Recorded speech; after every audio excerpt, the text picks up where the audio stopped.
Hello भक्तों, हर हर महादेव। भक्तों, सबसे पहले शिव गुरु के चरणों में प्रणाम, माता पार्वती जी के चरणों में प्रणाम, गणेश जी के चरणों में प्रणाम, कार्तिकेय जी के चरणों में प्रणाम, विष्णु भगवान के चरणों में प्रणाम, लक्ष्मी माता के चरणों में प्रणाम, सरस्वती माता के चरणों में प्रणाम, सभी देवी देवताओं के चरणों में प्रणाम, बजरंगबली जी के चरणों में प्रणाम। भक्तों, आज मैं शिव महापुराण के द्वितीय सती खंड का दूसरा अध्याय कहने जा रही हूँ, जिसका शीर्षक है शिव पार्वती चरित्र और पुष्प वाणोत्पत्ति। तो भक्तों, आप लोग मन लगाकर सुनिए, इसका बहुत लाभ होता है। शिव पार्वती के चरित्र को सुनने वाले हमेशा सुखी होते हैं। महिलाएं जो हैं सुहागवती होती हैं, हमेशा सुहागन रहती हैं। इसलिए आप लोग ध्यान देकर सुने और इस कहानी को अपने चाचा, मामा, ताया, दादा सबके पास शेयर करें, ताकि उन लोग भी इसका लाभ उठा सकें। शिव महापुराण अपने में ही एक महान ग्रंथ है। इसको सुनने वाले हमेशा शिवलोक को जाते हैं। इसलिए ध्यान देकर सुने और इसका लाभ उठाएं। लाइक करें, सब्सक्राइब करें चैनल को, ताकि इसका लाभ जल्दी से जल्दी, बेल आइकन दबाएं ताकि हर वीडियो हमारी तुरंत आपको मिल जाए।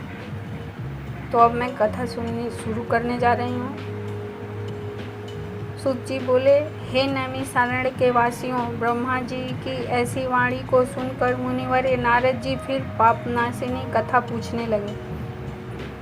नारद जी ने कहा, हे ब्रह्मा जी, आपके मुख कमल से शिव जी की आनंददायक कथा सुनते हुए मैं तृप्त नहीं हुआ।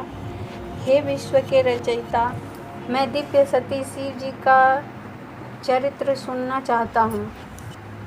सती की उत्पत्ति कैसे हुई? महादेव जी का मन स्त्री करने में कैसे हो गया? दक्ष कोप में सती ने कैसे शरीर त्यागा और हिमालय की पुत्री पार्वती कैसे हो गई?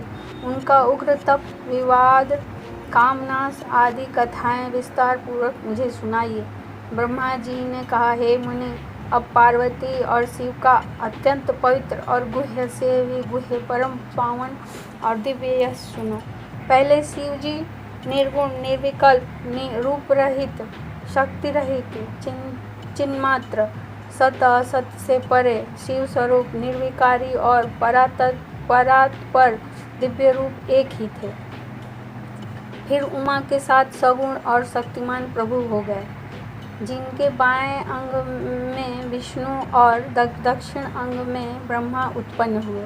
तभी से सृष्टिकर्ता ब्रह्मा, पालनकर्ता विष्णु और लयकर्ता रुद्र हुए। और तभी से सब दासी शिव के रूप 3 हो गए। तभी से शिव के 3 रूप हो गए। अब मैं उन तीनों आधार को कहता हूँ। इनकी आराधना से मैं सुरासुर सहित मनुष्यादि सृष्टि करने लगा। मैंने ही सब प्रजापतियों को बनाया। मैं सभी प्रकार से उन्नत था। फिर मैंने मारीचि, अत्रि, पुलह, पुलत्स्य, अंगिरा, क्रतु, वशिष्ठ, नारद, दक्ष और भृगु को बनाया। और जब मैं तुम्हें उत्पन्न कर चुका, तब मुझे कुछ माया का मोह आ गया और तत्क्षण मेरे भाव के बीच से संध्या नामक एक कन्या उत्पन्न हो गई, जिसको देखते ही मैं उठ पड़ा। और मेरे पुत्र दक्ष और मारीचि ने भी हृदय में सोच किया। तब मुझ ब्रह्मा के चिंतित होते ही तत्क्षण एक सुंदर और अद्भुत रूप वाली प्राणी, काले बालों से युक्त, श्याम गज के समान स्थूल काय वाला और नीला सुंदर वस्त्र पहने, कांता की तरह दोनों कटाक्षों को घुमाता हुआ आविर्भूत हो गया। उसकी श्वास से सुगंधित निकल रही थी और वह परम श्रृंगारित था। तब ऐसे पुत्र को प्रकट हुआ देखकर मेरे अन्य पुत्रों ने बड़ी उत्सुकता आई और उनसे विकारी भाव का संचार हो गया। उनका हृदय अधीर हो गया। उसी समय तत्क्षण प्रकट हुए उस पुत्र ने मुझको सिर झुकाकर प्रणाम करते हुए कहा कि हे ब्राह्मण, मुझे क्या आज्ञा है? मुझे उसमें लगाइए जिसके करने से मेरा आदर हो।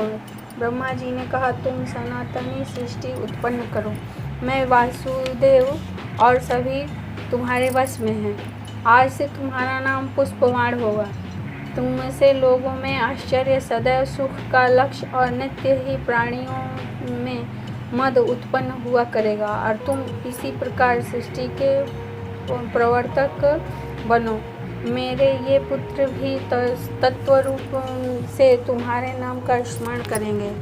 यह कहकर कमलासन पर बैठे ब्रह्मा जी क्षण भर के लिए मौन हो गए।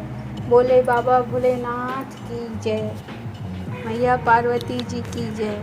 और भक्तों, यहीं पे हमारा शिव महापुराण द्वितीय सती खंड का दूसरा अध्याय समाप्त हुआ। मुझे विश्वास है कि आप लोगों को ये बहुत अच्छा लग रहा होगा। धन्यवाद।